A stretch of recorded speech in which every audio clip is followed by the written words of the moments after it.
Welcome, Yvonne. I'm so excited to be here, everybody. My name is Amira Hall, and we're streaming live. I'm super excited about this, a little bit nervous. We're working out some tech stuff, so thank you for being patient. I help people take their pain and turn it into profit and create a life they want and coming into alignment with who they really are. And today I have this beautiful, lovely guest. Yvonne and I haven't known each other too long, but I feel like we're kindred spirits. We are part of the same mastermind group, a powerful group of entrepreneurs and business leaders. And Yvonne has over 25 years experience as an image and business consultant in fashion and in dressmaking. And she's the founder and CEO of The Signature Image. It's an image management and business practice consulting firm. And Yvonne has developed her appearance, her skills, her behaviors in building her business. Not only that, developing writing 2 books, Developing Your Business Image and A Woman of Beauty. And she's obtained certificates from the London School, from Atlanta School, and she is a skilled organizational leader and has excelled in her performance as well. But we got together and we were talking about all of our perfect, I call them, pictures, and how we get hung up ourselves on things that we'd like to create and manifest in our life, but for whatever reason, our set of beliefs, our programming, I call it, cultural imprinting that we've grown up with have shaped a lot of that. And so we were having a conversation and talking about how our imperfection is perfect. I'm not sure if it's imperfectly perfect or perfectly imperfect. But I know that the new perfect is good enough, right? So I challenged myself to come on to do these lives every day for a month, and we'll see where that goes. And so I challenged Yvonne to pull it together this morning, and let's see.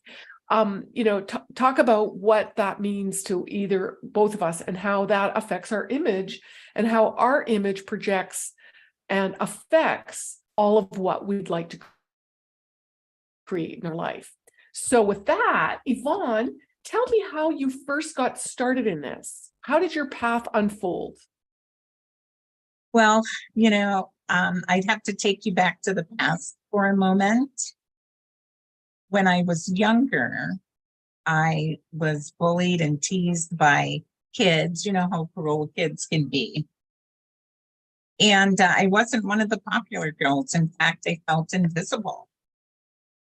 And as I matured, I determined that I was going to decide who I wanted to be and not let that be based on what other people thought of me.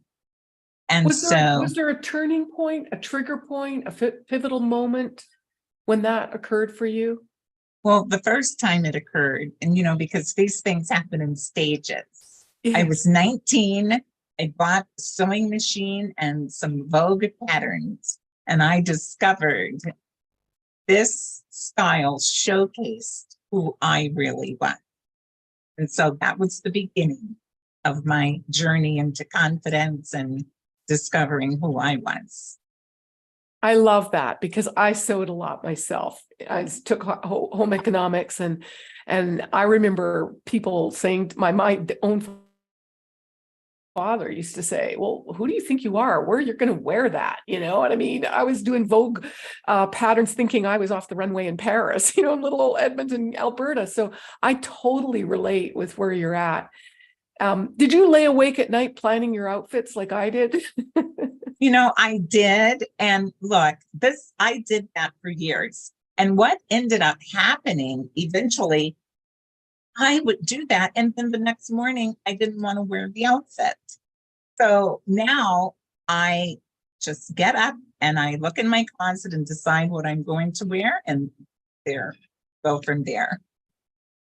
Yeah, that's beautiful because you're not putting the, I call it energy, you're not consuming your conscious thoughts or going into the future. As I explain to my clients, when we leave the present moment, we go into the future, and that creates anxiety, doesn't it? I know Yes, it I would does. line up and plan my whole week, and I would line up and iron the clothes. So in the morning, I'd get up and I'd be ready to roll. And I think that helps a lot of people if they're not so organized, sort of strategize, but after a while, like you've been doing it, like this is old hat, right? So you know now, but you've Yes. also spent a lot of years refining your wardrobe, and you know exactly, I'm assuming that you know Yes. exactly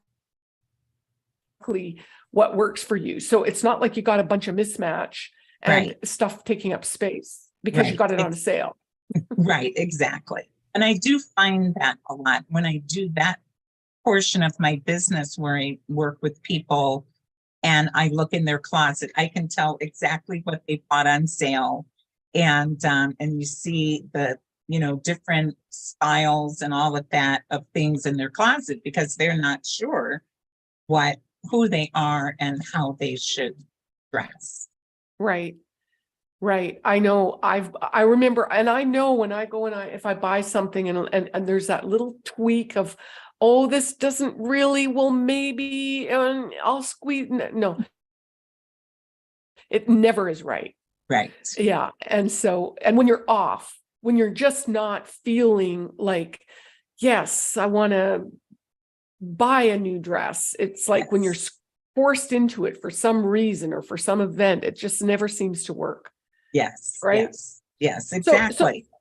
so tell me, when we were talking the other day, and you were explaining to me how you work with clients.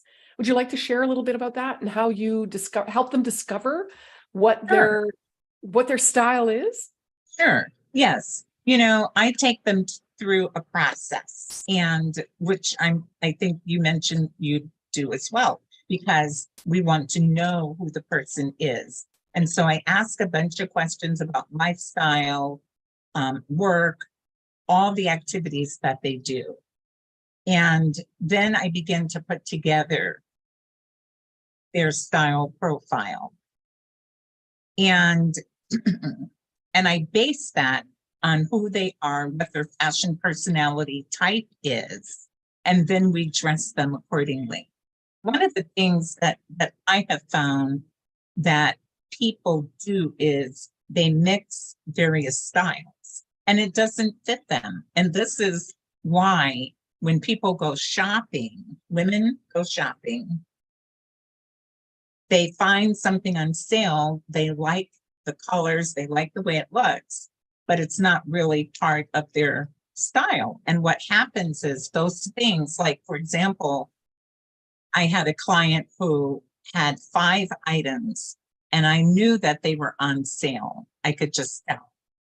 They didn't fit with anything in her closet. So those things go unworn. She was in a mood. Yes. Right? Exactly. That's an emotional purchase. I was in a mood. Yes. Yes. We And can I all used to relate be to in that, those right? moods. That's What right. was I thinking? I was having a Yes. moment.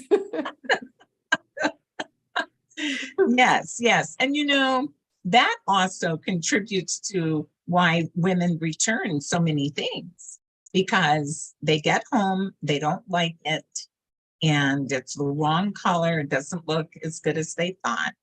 And when you have an image consultant help you with your wardrobe, you don't return things. You have exactly what you need to showcase who you are and who you want to be. Right. And when we in our conversation the other day, we were talking about and you started to allude to it, and I hope I didn't cut you off in the train of thought, but it was like you started at a young age and you started creating Vogue patterns and you felt like I'm sensing there was a need for you to identify who you were and be confident. Like, I don't know if we all had that confidence way back when, but there was some yearning within you to express and create your style, right? So I remember us talking about, like, you didn't care what other people thought. When did that happen for you? Was that a process that you stepped into, you evolved into? I evolved into it because, you know, it takes a long time for that inside work. It takes a long time to get rid of all the hateful things that people have said, you know, to you from your past. Right. And so it's definitely a process.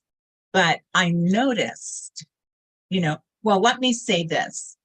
My parents bought my sister and I very nice clothes. However, my sister's clothes were more fashionable than my clothes.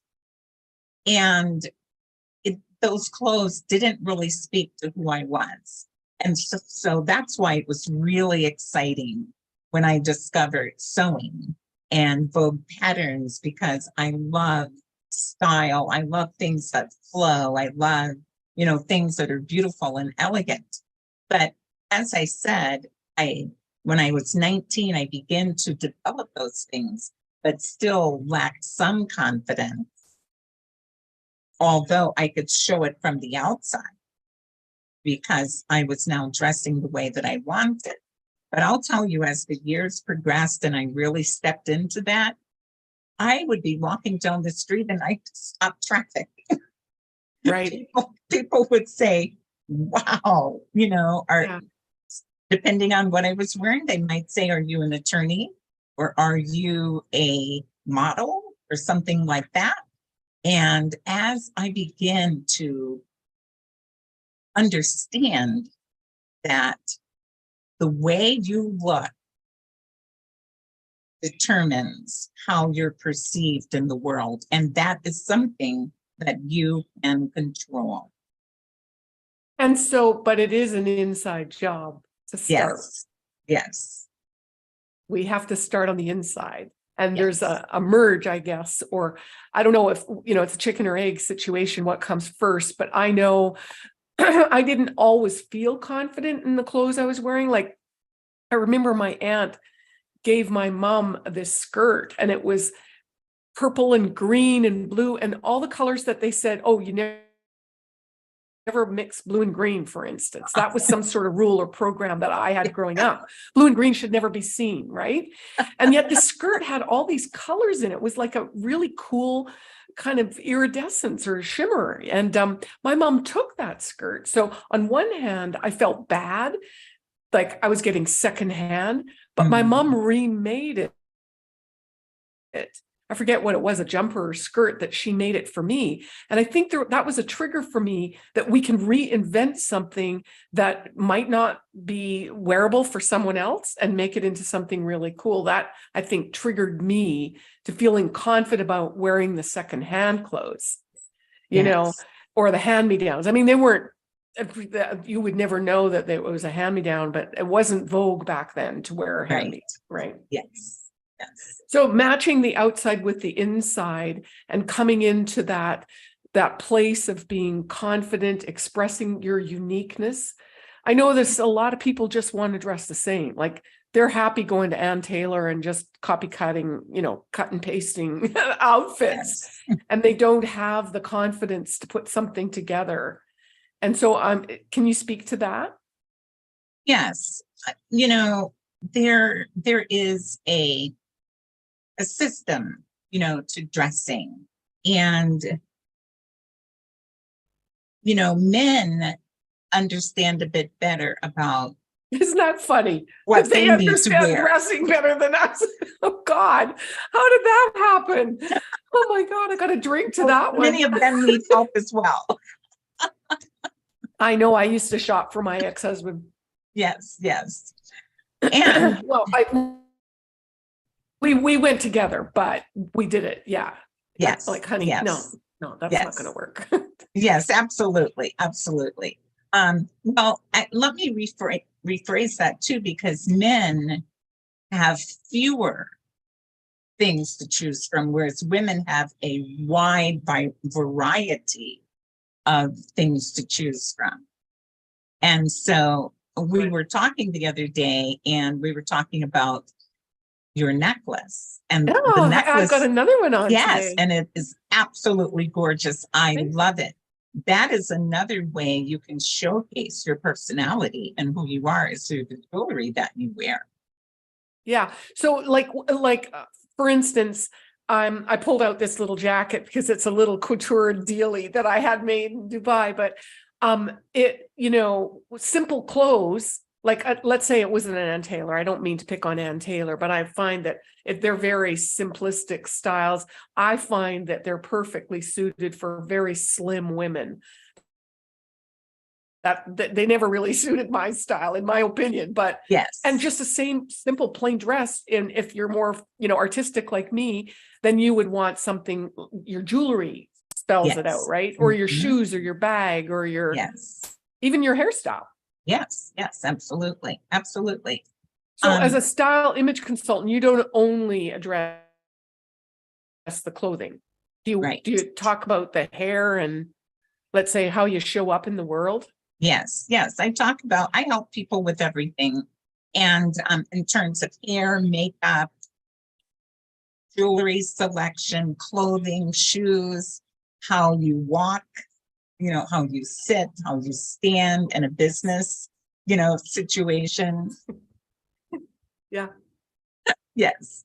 Yeah, and I think it speaks to, when we finally, these days things are so much more casual, and God knows over the last 3 years, everybody's, been working at home a lot, and we get into these slumps. And I know myself, if I stay in my Galabea, it's like a long nightgown. I will just be, yes, so relaxed and love that, but I don't have the focus. Yes. Versus if I got dressed up and put, a decent shirt on and, did something with my hair and even put lipstick on. Yes. Or gloss. Yes. Yes. Yeah. It's like the casualization of America. And I would like to do everything I can to turn that around. Because, one of the interesting things is through fashion, we can tell what decade it was. The roaring 20s, the Renaissance age. We could tell the 50s by the clothing that people wore. So if somebody looked back on today and they see yoga pants and, sweats and hoodies, and what is that going to tell the future about who we were? Well, and speaking of yoga pants, nothing against them, but No. I remember years ago, I used to do more of this when I would be on my way back from a yoga class or something, but I rarely go to the grocery store or anywhere in that attire. Right. And honest to God, I can recognize women in their yoga gear or their athletic clothes, and they look at me in the grocery store and they're like, it's not like, I don't know, is it negative, is it positive, but they double take me. And if I speak to somebody about it, they, I'm just rushing out, or I'm just going on a dash. And so I see it as women not taking the time for themselves, and or feeling uncomfortable when another person is dressed up. They're feeling self-conscious. So can you speak to that, Yvonne? And what would you recommend? Yes. Yes. I teach my clients to set a standard for themselves and to always speak, act, dress at that standard and not below it. And when you leave home, going to the grocery store in your workout clothes and they see someone like you, it's intimidating. It makes them think about themselves. It brings out any self-esteem issues or lack of confidence that they may have. And in energetic terms, for any of you ladies that are feeling triggered, it's an energy of competition. And that is not an energy of love or support or validation.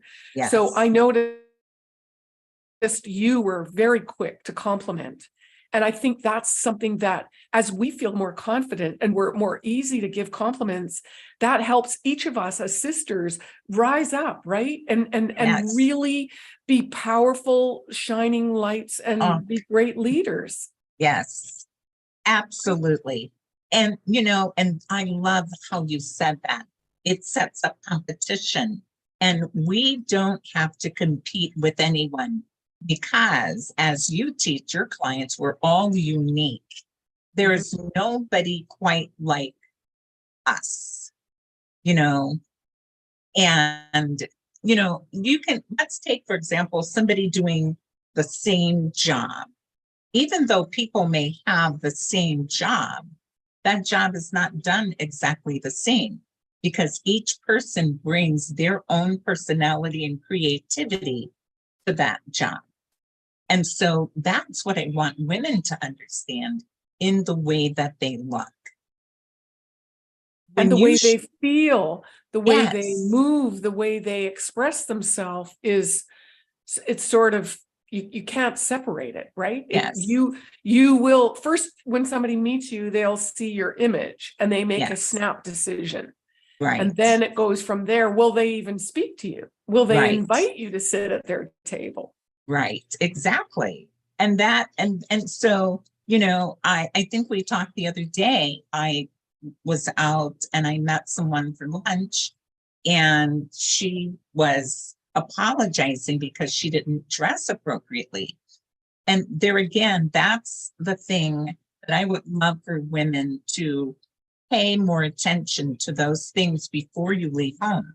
Because if you're meeting a client, for example, you don't want to be focused on your appearance. You want to have dealt with that before you left home. Now you're in front of your client. You want to focus on business at hand or your relationship or what have you, rather than focusing on the fact that you didn't show up really the way that you wanted. So in terms of manifesting that I talk a lot about, it's like setting yourself up today for what you want to create in the future. So you may not have an agenda with this person that you're meeting, but you don't know who they might know, or all of a sudden they see you in a new light.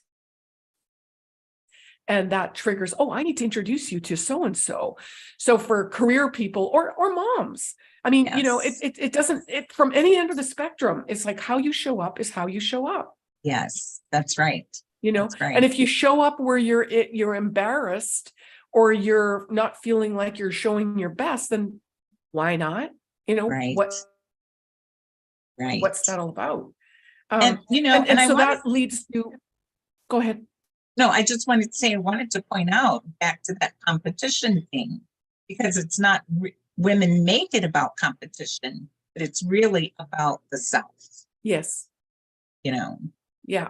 No, but the energetics, I describe it as competition, like, oh, I wish, even if I'm like, oh, I wish I was like Yvonne and she dresses so classic and so tailored, but that ain't me. That's not my style, right? Exactly. But that energy, even if I wished I was more like you and had that perfect tan all year long, then I'm creating this energy that is destabilizing. And I call that competition. Okay. So even compliments or wishing you were something that you're not is creating that frequency that actually unknowingly to us pushes people away versus bringing them close to you. Yes. Another thing, I made a couple notes the other day is you mentioned something about casual. Since we're so casual, can you talk about your smart casual idea and that tip about how we can, like, because I've noticed I moved to a new area and everybody here wears blue jeans or sweatpants. But how can you dress up, let's say, a pair of blue jeans or? So, because there are so many styles and each woman has her own style personality, you can take a pair of jeans and you can wear your style of jacket. Like, for example, this is a very classic navy blue jacket. I could wear this whole set here with a pair of jeans. But the difference is I would wear high heels with it or some type of dressier shoe. So my tip is only wear one casual thing. So if you're wearing jeans, wear dressier shoes. And sometimes you can take a suit, for example, and you can get a great pair of tennis shoes, nice clean tennis shoes. That's not my style, Right. but you would have Mel one Robbins, casual thing. the speaker Mel Robbins, she has a style. That's her shoe. She can't wear heels.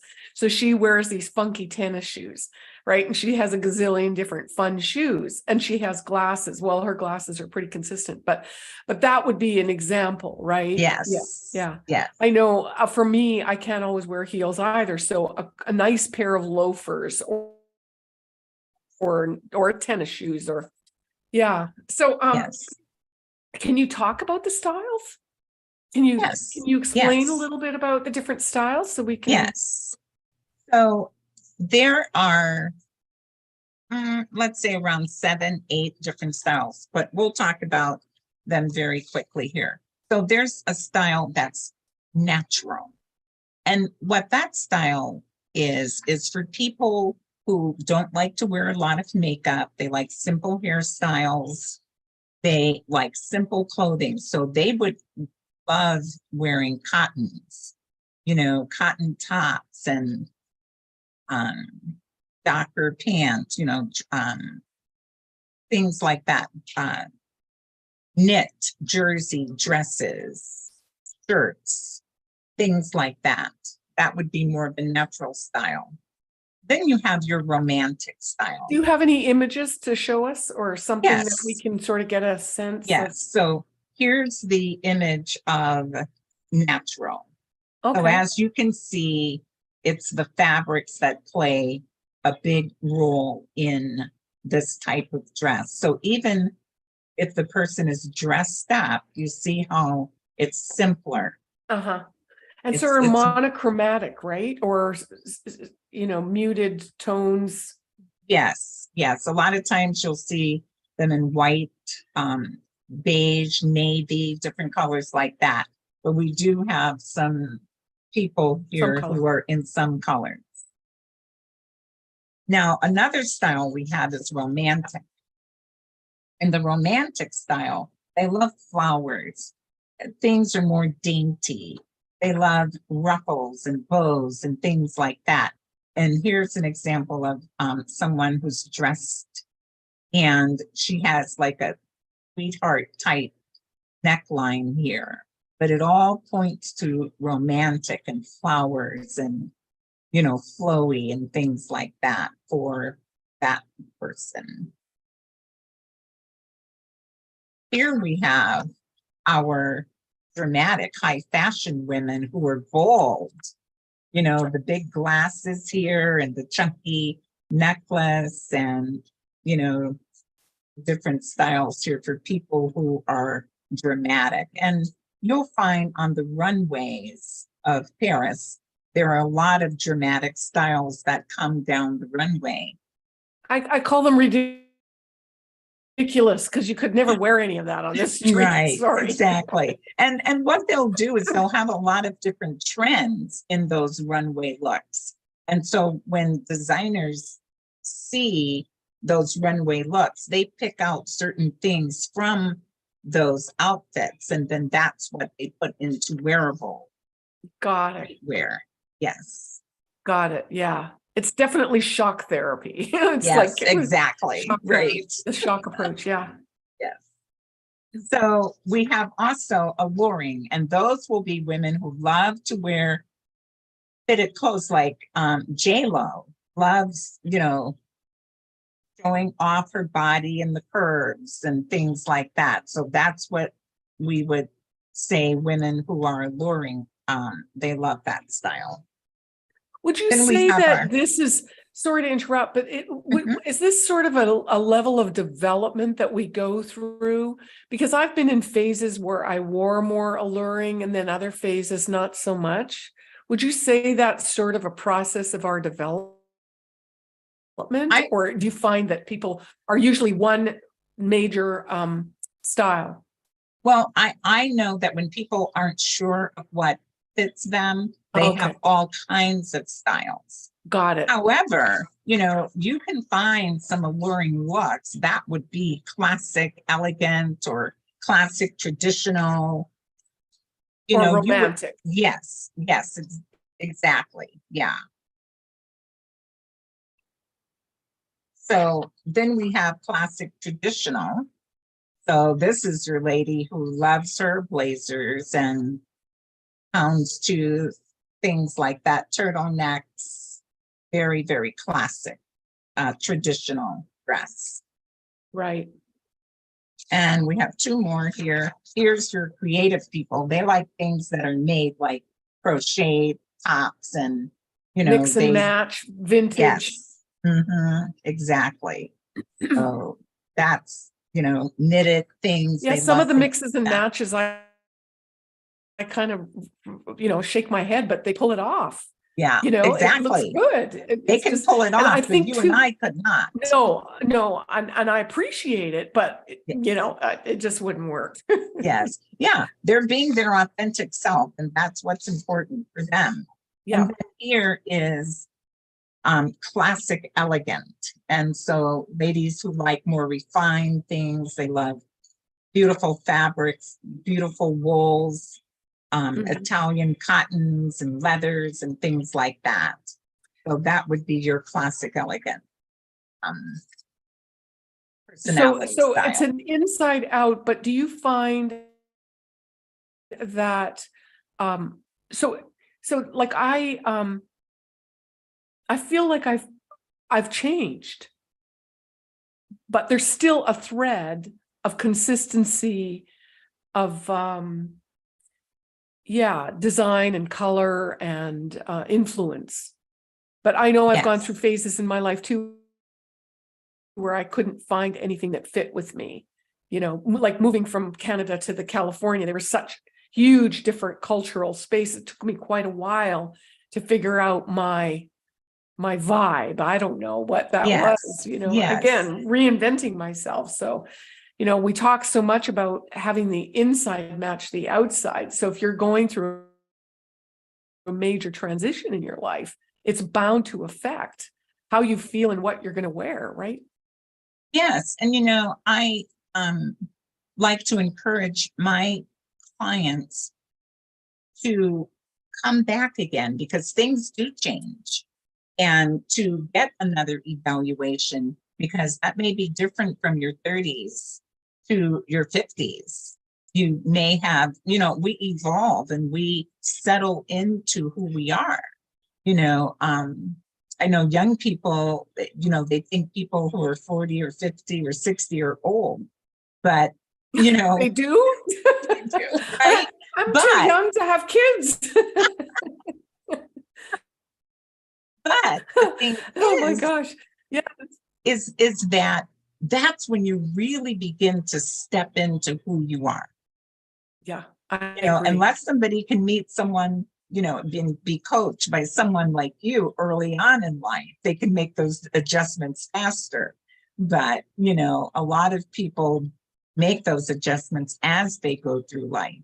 And that's why when you're older, you end up with a lot more wisdom because you've made the mistakes and you've got a closet full of stuff that you never wore, or, right. or you get divorced and you're left on the porch thinking, who the F am I? I don't know what I am, if I'm coming or going, what I want.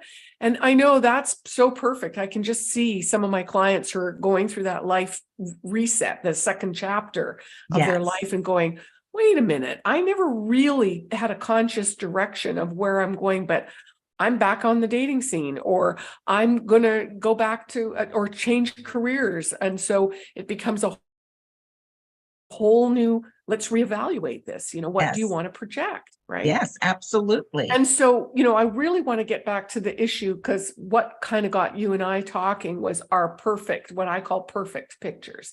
I think, well, when I get to this point, or and so how that stops us, right? So have you found any times in your life where you let your perfection, your like, look at your beautiful background. That's so real. That's her office, everybody.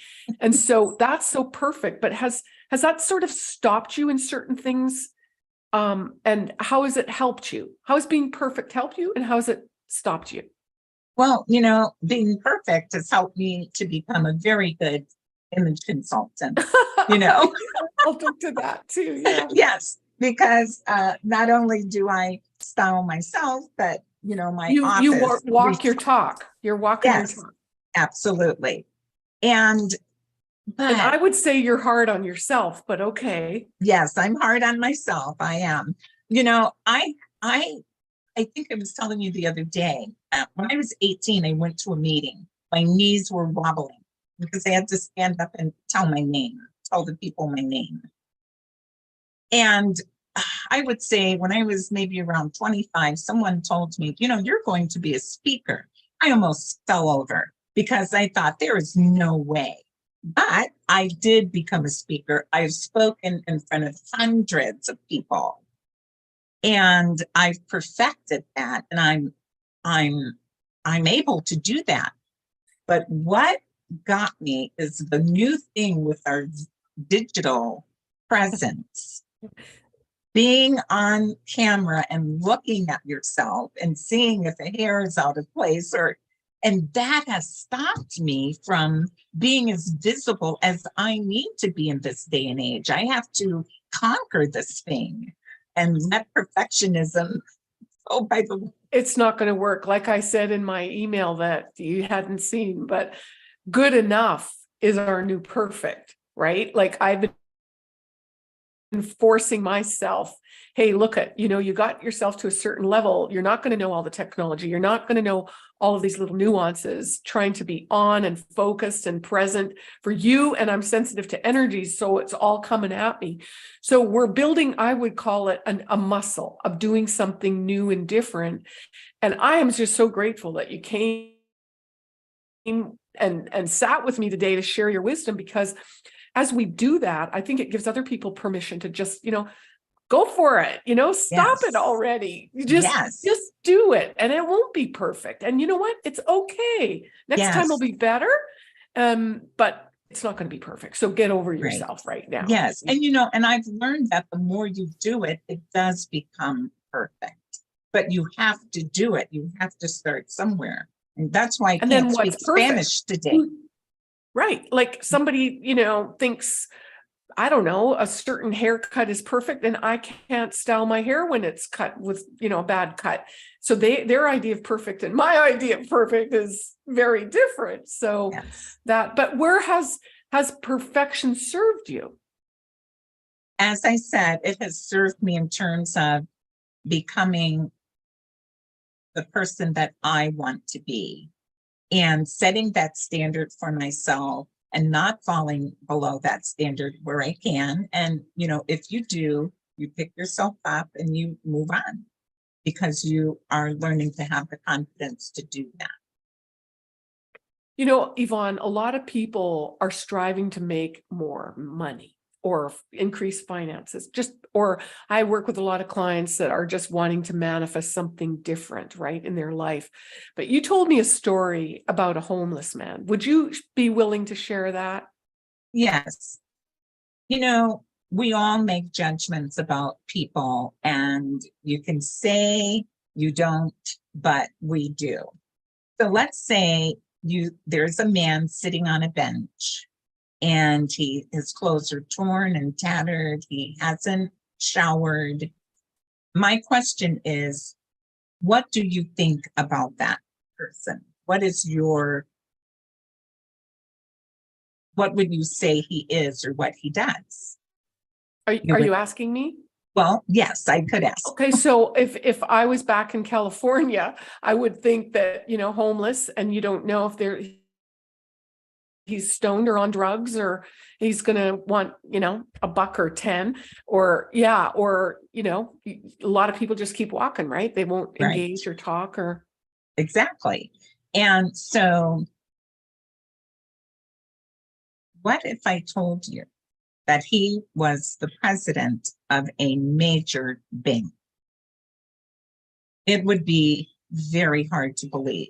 And as you said, no one would approach him. People most likely would walk past him.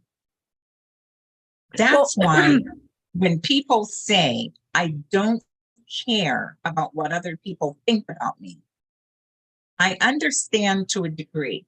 But if you want to make more money, attract the business, you need to pay attention to your image. It's like the homeless man, he's unapproachable.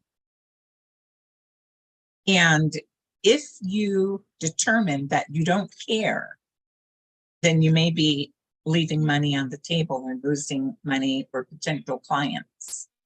So it's important. To your point, I remember going to this little local restaurant at Mille Fleur in Rancho Santa Fe where I lived, and it was a tiny little restaurant bar, very well known in a long time, right? So a lot of locals would go in there, but the interesting thing is it's kind of horsey country and a lot of people have ranches, but it's extremely Southern California casual. But I would go in there and I would wear jeans and heels and a nice black shirt or something like that. But I would create conversations with people. And I remember meeting this woman, and she didn't look especially anything. She just was really she must have come just quick for a drink after doing horses or something. Because she wasn't dirty in any way, but she just had a very tailored shirt and a little vest or something. Anyway, nothing. Getting to talk to her, she and her husband founded a bank. And she became a longtime client of mine, but you would have never known. And after that, I have to say, the table was turned. I was a little bit intimidated because she had a stylist from Nordstrom. She would call and he would deliver clothes. She would pick out what she liked. He knew her style.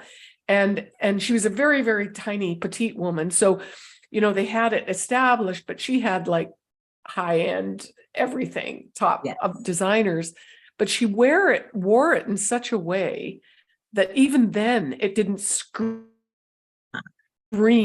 I'm super wealthy. I don't know. Yeah, I wasn't even familiar with some of those brands. Yes. So it was an amazing flip on how a lot of those folks, they honestly underplay who they are because they don't want people's attention. Yes. Yeah. So let's see. So that kind of talks and speaks to, showing up like you matter, and really, if we love and respect and feel deserving or worthy of what it is that we desire, we have to start in the closet when we're moving out into the world, right? The inside gets extended to the outside. Yes, exactly. And, I teach the ABCs of image. And so you want to have your appearance together. You want to be authentically you, but you also want to have the behaviors that match your appearance. Right. If you say you're an attorney and you're well dressed as an attorney, but then your behavior doesn't match, then it's incongruent. Right. Well, it always makes me nervous when you see these professionals, doctor, lawyer, even a CPA, where they have files all over the place and they're rummaging through stuff. They can't find yours, or they're late. They don't know, oh, I've got the wrong chart. Oh, you're the wrong person. Like, it makes you feel nervous, even if they're in that white coat or whatever. You have to show up. I remember an attorney, his hair was all over the place. He was like a mad scientist kind of a guy that I met. And I was just like, no, I wouldn't trust you with my affairs. And then, oh no, he's a good guy. Really trust him. He's really, really smart. I don't care. It really does that disheveled, unorganized, loose cannon to me is setting yourself up for disaster. Yes, absolutely. And Columbo, that show, there was a series called Columbo where he was the detective with the crumpled coat. I mean, everybody he was a joke. The criminals thought he was stupid and He Yeah, didn't know even the anything. criminals. Yes, They're right. smarter than them. Yes, but yes, to their surprise, yes, he was quite smart, but he didn't look the part.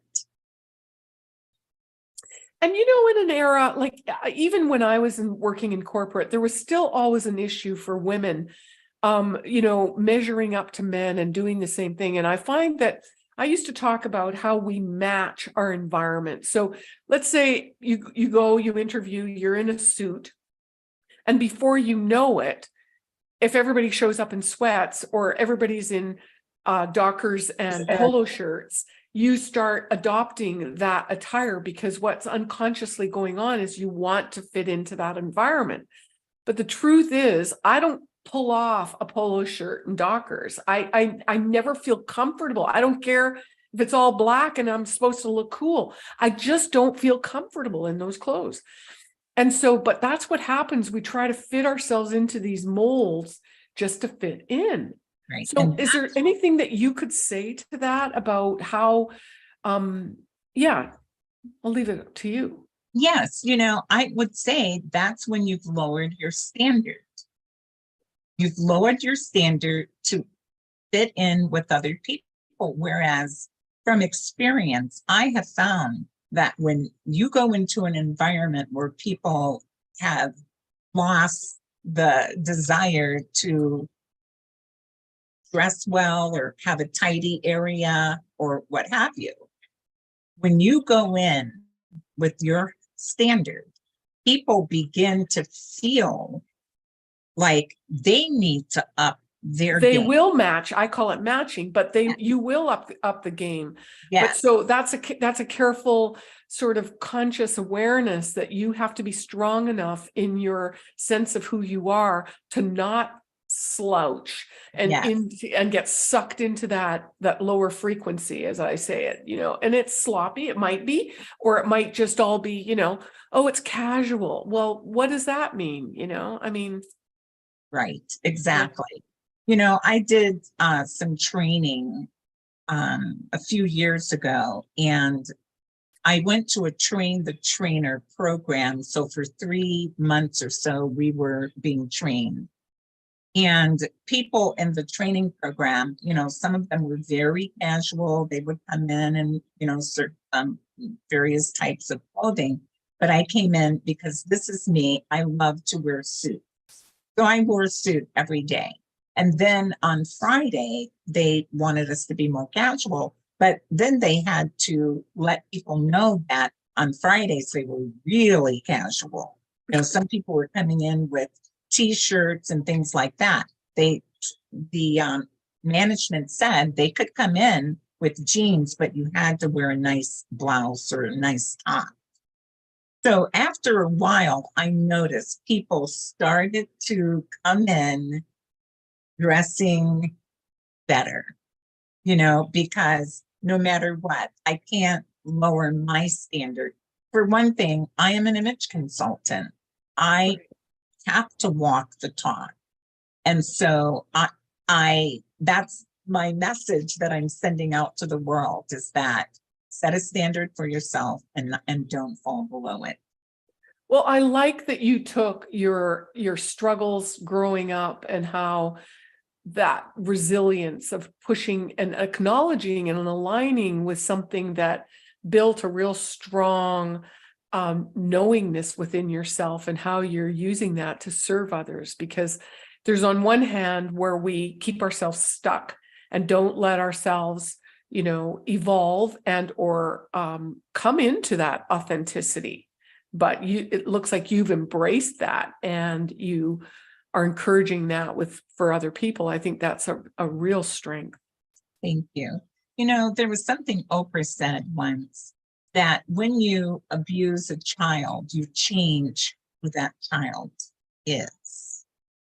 And, I realize that because I believe I told you the story where my grandmother would call me stupid and so forth. And that really hurt.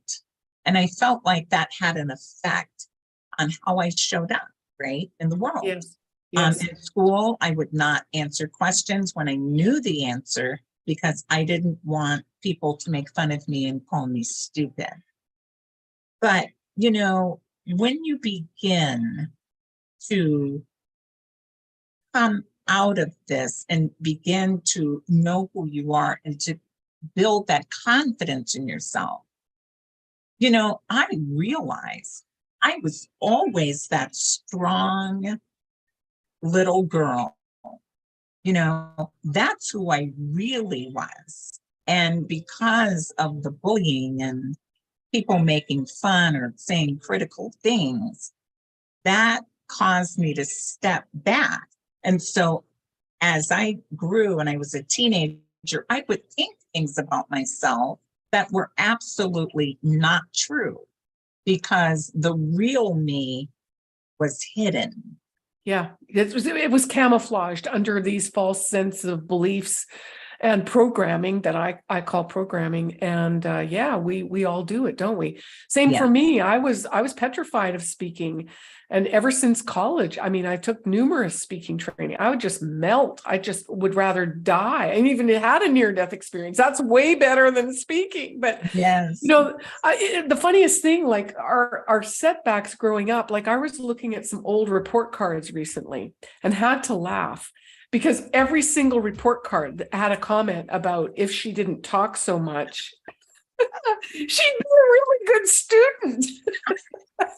And so here I am talking too much.